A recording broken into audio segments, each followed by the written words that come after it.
반갑습니다. 한 주간을 시작하는 월요일입니다. 전도자 고헬렛은 다른 사람에게 악을 행하는 악인이 심판당하지 않고 장수하고 의인이 받아야 할 복을 악인들이 받는 현실을 보게 됩니다. 마치 시편 73편에서 시인이 악인의 형통함을 보고 미끄러질 뻔했다는 것과 비슷한 것이죠.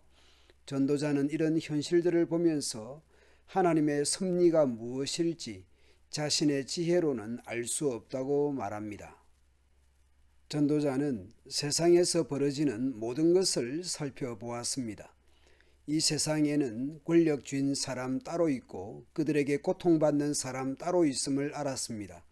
그렇죠. 세상의 그런 일들은 현대 사회에서도 목격할 수 있습니다. 전도자는 악한 사람들이 죽어서 무덤에 묻히는 것을 보았습니다.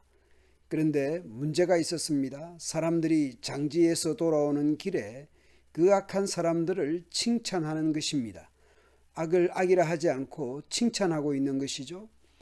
그것도 다른 곳이 아닌 바로 그 악한 사람들이 평소에 악한 일을 하던 바로 그 성읍에서 사람들은 그들을 칭찬합니다.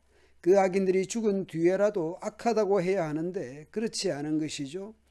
전도자 고헬렛은 이런 것을 보고 듣노라면 허탈한 마음 가눌 수 없었습니다. 악을 악이라 하지 않고 도리어 칭찬하는 것입니다.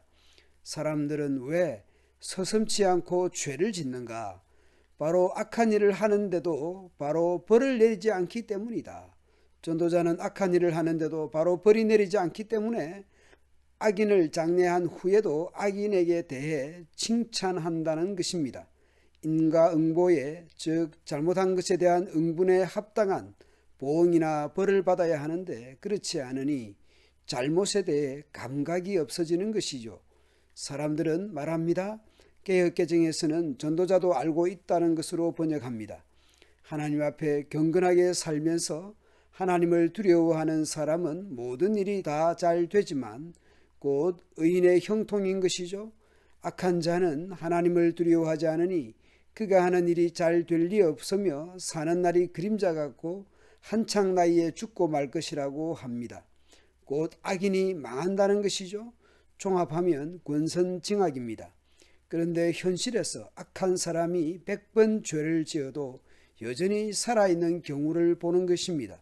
100번의 죄를 지었다라는 것은 항상 죄를 지었다는 의미일 것입니다. 그렇게 평생 죄 짓고도 여전히 살아서 죄를 짓고 있다는 의미일 것입니다.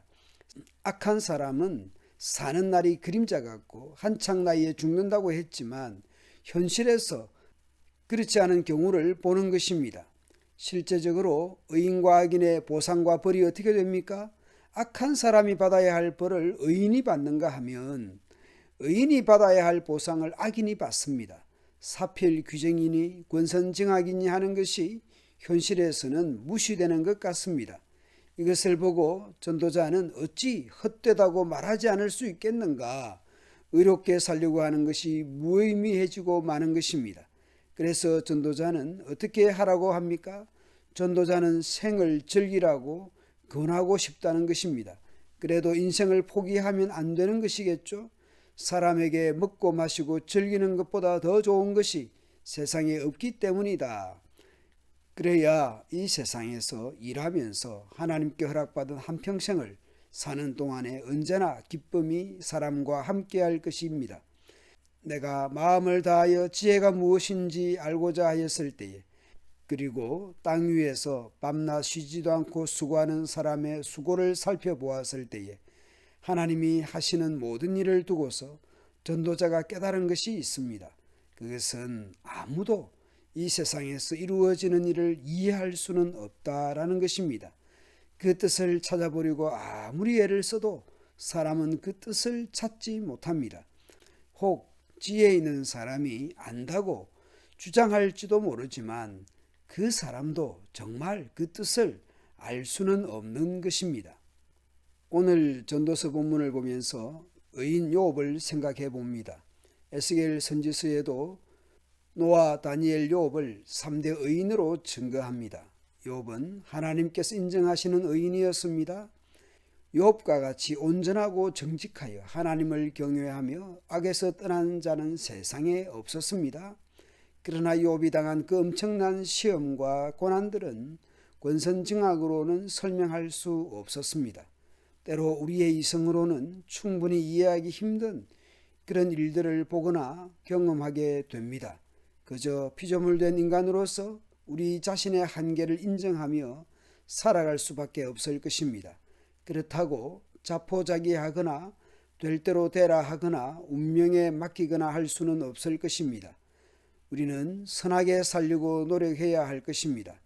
그런데 선하게 살면 힘들거나 어려운 일을 만나지 않을 것이라는 마치 마패 같은 것으로 여겨서는 안 될 것입니다. 그러므로 겸손히 살아가야 할 것입니다. 혹시 고난 중에라도 겸손과 온유로 살아가려고 해야 할 것입니다. 베드로전서의 말씀을 떠올려 봅니다. 선을 행함으로 고난을 받고 참으면 이는 하나님 앞에 아름다우니라. 선을 행함으로 고난받는 것이 하나님의 뜻일진데 악을 행함으로 고난받는 것보다 나은 것입니다. 감사합니다.